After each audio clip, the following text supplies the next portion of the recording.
విద్యార్థులకు శుభోదయం. అందరూ బాగున్నారా? మనం గడిచిన వీడియోస్లో కర్మధారయ సమాసాలు, తత్పురుష సమాసాల గురించి పూర్తి వివరణగా మనం తెలుసుకోవడం జరిగింది. ఈ వీడియోలో బహువ్రీహి సమాసము, అవ్యయీభావ సమాసాల గురించి మనం తెలుసుకోబోతున్నాం. మొదటిగా బహువ్రీహి సమాసం.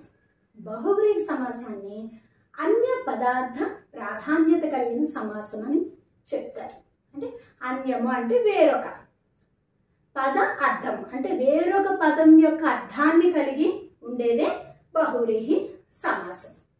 అంటే మరి తత్పురుష సమాసాలు మనం చూసినా, కర్మధారయ సమాసాలు మనం చూసినా పూర్వపదానికి కానీ ఉత్తర పదానికి కానీ ప్రాధాన్యత ఉంటుంది కదా. కానీ ఈ యొక్క బహువ్రీహి సమాసంలో మనం చూస్తే పూర్వపదానికి ఉత్తర పదానికి కూడా ప్రాధాన్యత లేకుండా వేరొక పద అర్థానికి ప్రాధాన్యత కలిగి ఉంటుంది. అదే బహువ్రీహి సమాసం. ఈ బహువ్రీహి సమాసం చాలా చాలా ఇంపార్టెంట్. 10th క్లాస్కి 9th క్లాస్కి ఎక్కువగా అడుగుతూ ఉంటారు బహువ్రీహి సమాసం. అంటే వేరొక పదం అర్థం వస్తుంది. ఉదాహరణకి చక్రపాణి ఉంది, చక్రపాణి. మరి మొదటి పదం పూర్వపదం చూస్తే చక్రము, ఉత్తర పదం చూస్తే పాణి.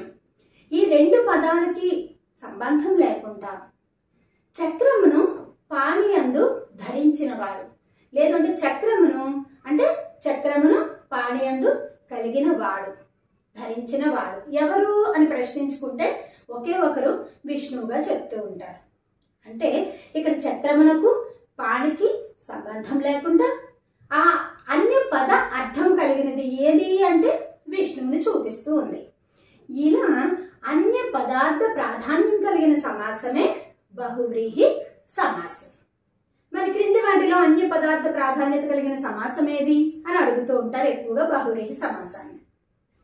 సరేనా? మరి ఉదాహరణలు చూసుకుందాం.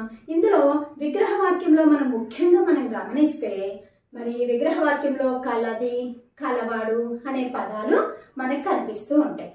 ఈ కలది, కలవాడు అనేది అన్య పదార్థం అర్థాన్ని సూచిస్తూ కలది, కలవాడు అని చూపిస్తూ ఉంటుంది బహువ్రీహి సమాసంలో. విద్యార్థులు ఈ యొక్క కలది, కలవాడుని కూడా మీరు గుర్తుపెట్టుకోవచ్చు. రూపక సమాసానికి అనేది అని ఇలా మనం చెప్పుకున్నాం కదా. సంభావన పూర్వపదకి అనే పేరు గల అని, అంటే విగ్రహవాక్యాలు అలాంటివి కనిపిస్తూ ఉంటాయి పదాలు. ఇక్కడ మనకి బహువ్రీహిలో కలది, కలవాడు అనే పదాలు మనకి కనిపిస్తూ ఉంటాయి. మరి ఉదాహరణలు మనం చూసుకుంటే చూడండి, ఇక్కడ కమలాక్షుడు, కమలముల వంటి కన్నులు కలవాడు. అక్షుడు అంటే కన్ను కదా, మీకు తెలుసు కదా. కమలముల వంటి కన్నులు కలవాడు ఎవరు అంటే విష్ణువు. అంటే కమలము, అక్షుడు ఈ రెండింటికి సంబంధం లేకుండా వాళ్ళు ఎవరు అని మనం ప్రశ్నించుకుంటే అన్యపద అర్థం ఎవరిని సూచిస్తుంది? విష్ణువుని సూచిస్తూ ఉంది. అలా అన్యపద అర్థాన్ని సూచిస్తేనే అది బహువ్రీహి సమాసం అవుద్ది. విద్యార్థులు ఇది కూడా మీరు గుర్తుపెట్టుకోవాలి. డిఎస్ అభ్యర్థులు కానీ మరి 10, 9 తరగతి విద్యార్థులు కానీ అదొకటి గుర్తుపెట్టుకోండి. పద్మాలయ, పద్మము ఆలయము, పద్మము నిలయముగా కలది. ఇక్కడ పద్మముకి ప్రాధాన్యత లేదు, నిలయానికి ప్రాధాన్యత లేదు. పద్మము నిలయముగా కలది ఎవరు అంటే లక్ష్మి. అంటే లక్ష్మి అని వేరొక పద అర్థాన్ని ఇక్కడ సూచిస్తూ ఉంది, దానికి ప్రాధాన్యత ఉంది. ముక్కంటి, 3 కన్నులు కలవాడు. 3 కన్నులు కలవాడు ఎవరు అంటే ఒకే ఒకరు ఉన్నారు, శివుడు అని చెప్తూ ఉంటారు. 3 కన్నులు కలవాడు అంటే 3 సంఖ్యకి ప్రాధాన్యత లేదు, కళ్ళుకి ఇక్కడ ప్రాధాన్యత లేదు. ఆ 3 కన్నులు కలవాడు ఎవరు అంటే శివుడు. ఇక్కడ విద్యార్థులు ఎక్కువ మంది చాలా మంది కన్ఫ్యూజ్ అవుతూ ఉంటారు. ముక్కంటి చూడగానే ముక్కంటి అంటే 3 కన్నులు కదా, ద్విగు సమాసం అంటే నెంబరింగ్ చూపిస్తుంది కదా, మొదట సంఖ్య చూపిస్తుందని ద్విగు సమాసం ఎక్కువగా రాస్తూ ఉంటారు విద్యార్థులు. అది ఎక్కువగా గమనించాలి. ఇక్కడ ముక్కంటి అన్నారంటే 3 కన్నులు కలవాడు. 3 కన్నులు అని ఇస్తే కనుక 3 అనే సంఖ్య గల కన్నులు అని మీరు రాయాల్సి ఉంటుంది. ముక్కంటి అంటే 3 కన్నులు కలవాడు ఎవరు అంటే శివుడు. అంటే అన్య పదార్థ ప్రాధాన్యత కలగడం ఇక్కడ మనకి చూపిస్తుంది, అదే శివుడు. మీనాక్షి, మీనము వంటి అక్షులు కలది. మీనాక్షి, మీనము అంటే చేప, అంటే మీనము వంటి కన్నులు కలది ఎవరు? అది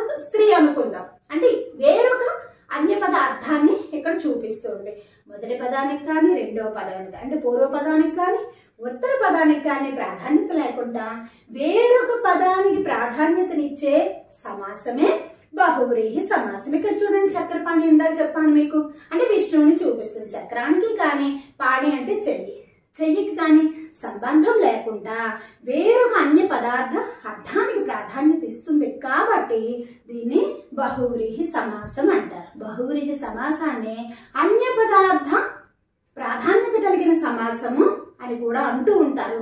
ఈ రెండు మీరు గుర్తుపెట్టుకోండి. ఇక రెండవది అవ్యయీభావ సమాసం. అవ్యయీభావ సమాసం, అవ్యయము మనం భాషా భాగాల్లో చెప్పుకున్నాం. భాషా భాగాలలో అవ్యయం వచ్చింది. ఏంటి ఆలోచించండి, అంటే అవ్యయము అంటే లింగ వచన విభక్తులు లేనిదే అవ్యయం కదా.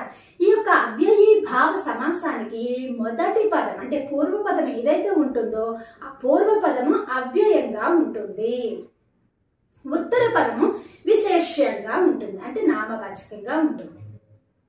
మొదటి పదం అంటే పూర్వపదం అవ్యయముగా కలిగిన సమాసాన్నే అవ్యయీభావ సమాసము అని అంటూ ఉంటారు. ఇవి ఎగ్జాంపుల్స్ రేర్ గా ఇస్తారు 10th క్లాస్లో ఎక్కువగా, ఎక్కడైనా రేర్ గా వస్తే అడిగిన ఎగ్జాంపుల్స్ ఎక్కువ అడుగుతూ ఉంటారు. కానీ బహువ్రీహి సమాసం మాత్రం చాలా ఇంపార్టెంట్.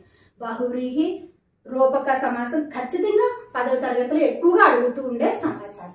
అవ్యయీభావ సమాసానికి ఏంటి, అవ్యయం మొదటి పదం పూర్వపదం అవ్యయంగా కలిగి ఉంటుంది, అంటే లింగవచన విభక్తులకు సంబంధం లేకుండా.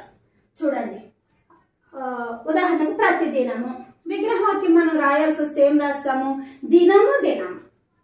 ప్రతిదినము సమాస పదం అయితే విగ్రహవాక్యం ఎలా రాస్తాము, దినము దినము. ఇంకొకటి మీరు అవ్యయీభావ సమాసంలో గుర్తుపెట్టుకోవాల్సింది ఏంటంటే విగ్రహవాక్యంగా మనం రాసేటప్పుడు పూర్వపదం ఉత్తర పదంగాను ఉత్తర పదం పూర్వపదంగాను మనకి మారడం మనం చూస్తూ ఉంటాం. ఇక్కడ చూడండి, ప్రతిదినము విగ్రహవాక్యం దినము దినం అంటే ఉత్తర పదం అనేది ముందు వస్తుంది, పూర్వపదంగా వస్తుంది, పూర్వపదం అనేది ఉత్తర పదంగా మారుతుంది. ఆ గమనిక కూడా విద్యార్థులు గమనించండి విగ్రహవాక్యం రాయాల్సి వచ్చినప్పుడు. చూడండి, అనువర్షం, ఇందులో పూర్వపదం ఏది అను, వర్షము ఉత్తర పదం. చూడండి, విగ్రహవాక్యం రాసేటప్పుడు వర్షము అనుసరించి, వర్షమును అనుసరించి. ఇక్కడ చూడండి, ఉత్తర పదంలో ఉన్న వర్షము పూర్వపదంలో మనం గమనించాలి. ఇలా కూడా మీరు గమనించండి. యథాశక్తి, శక్తిని అనుసరించి. ఆపాదమస్తకం, పాదం నుండి తల వరకు. ఆపాదమస్తకం అని అంటూ ఉంటారు. అంటే ఏంటి, మస్తకం అంటే తల కదా, అంటే పాదం నుండి తల వరకు. ఇక్కడ మొదటి పద యథాశక్తి. వీటిలో చూడండి, ప్రతి, అను, యథ, ఆపాద, ప్రత్యక్షం ఇవన్నీ కూడా అవ్యయ పదాలు. ఆ పూర్వపదం అవ్యయంగా కలిగిన పదాలు అనమాట. అంటే అది ఎవరికి సంబంధం లేకుండా ఉంటాయి ఆ పదాలు. లింగం ఉండదు, స్త్రీయా పురుషుడా తెలియదు, వచనం ఉండదు, ఏకవచనమా బహువచనమా అవెన్నో అనేవి అక్కడ ఉండదు, విభక్తులు ఉండవు, అలా అనమాట పూర్వపదం. పూర్వ పదార్థ ప్రాధాన్యం గల సమాసం అని కూడా అవ్యయీభావ సమాసాన్ని చెప్తూ ఉంటారు. అది కూడా మీరు గుర్తు పెట్టుకోండి. ఇది ఎక్కువగా చెప్పరు, ఎక్కడ కూడా మీకు కనిపించదు. ఎక్కువగా అవ్యయీభావ సమాసాన్ని పూర్వ పదార్థ ప్రాధాన్యత కలిగిన సమాసం అని కూడా అంటూ ఉంటారు. బహువ్రీహి సమాసాన్ని అన్య పదార్థ ప్రాధాన్యత కలిగిన సమాసం, అంటే పూర్వ ఉత్తర పదాలకు సంబంధం లేకుండా వేరొక పదం, అన్య అంటే వేరొక పదానికి అర్థాన్ని కలిగినటువంటి సమాసమే బహువ్రీహి సమాసం. కలది, కలవాడు అనే పదాలు మీకు కనిపిస్తాయి. అవ్యయీభావ సమాసంలో మొదటి పదం అవ్యయంగా ఉంటుంది, తర్వాత పూర్వపద ప్రాధాన్యత కలిగిన సమాసం అని కూడా దీన్ని చెప్తారు. ఈ విషయాలు మీరు గుర్తు పెట్టుకోండి. ఇంకా మరిన్ని ఉదాహరణలు, బహువ్రీహి సమాసానికి మరిన్ని ఉదాహరణలు మీరు వెతికి సొంతగా రాయడానికి ప్రయత్నం చేయండి. అవ్యయీభావ సమాసానికి కూడా మీ తెలుగు వాచకాల్లో కానీ వేరొక తెలుగు వాచకంలో కానీ ఎక్కడైనా సరే వెతికి ఆ పదాలకు విగ్రహవాక్యాలు రాయడానికి ప్రయత్నం చేయండి. వచ్చే వీడియోతో మళ్ళీ కలుద్దాం. అంతవరకు సెలవు. ధన్యవాదాలు.